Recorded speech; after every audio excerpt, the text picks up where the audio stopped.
A little over a week ago, we used the tarp to create a temporary roof over our soap deck.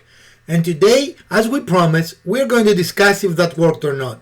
First of all, our design that we saw you a close-up here worked very well. In fact, there was no intrusion of water based on our design, but unfortunately the tarp did not fare as well as designed. There were many manufacturing issues that we found with the tarp, so we're going to communicate with the manufacturer and see what they will do about it. So unfortunately, this trap has failed because it has holes in it. Tarp. Tarp, what did I say? Trap. Okay. But there's a lot of water over here that's being held. We're going to need to get that off there. Okay, that is not the problem of the tarp, that's us. But there is another hole there. There are many holes there. Yeah. Get inside. Yeah, we got quite a few holes. So the tarp did not hold up long at all.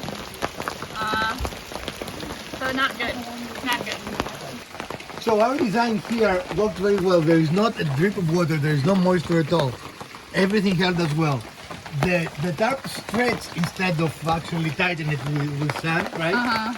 Which is okay, although that's why we had the incline, right? Yeah. And the only water intrusion was from the fail points. Right. Even though, I mean, as I said, I was expecting this to tighten and it didn't. But that's okay because we can tighten it when it dries. This, however, look how little water there is and look how steady this is. This is a tarp failure that it is on a brand new tarp. Don't open it. Well, I was just going to show that it's not like even a pinhole. There's quite a flap that has come And there is a open. pinhole somewhere, but we emptied it, so I cannot see it now. Yeah. All right. Right above my head, I think. Somewhere in here. We retightened the tarp because I anticipated that would be needed. That's why we attached it the way we saw you here. And now we're waiting for the next rain to see if we're going to have any more failures. We repair the failures we had in the past, and we're going to check and see if the tarp will be a good temporary roof or not. Keep tuned. We're going to let you know as soon as we have the next rain come over.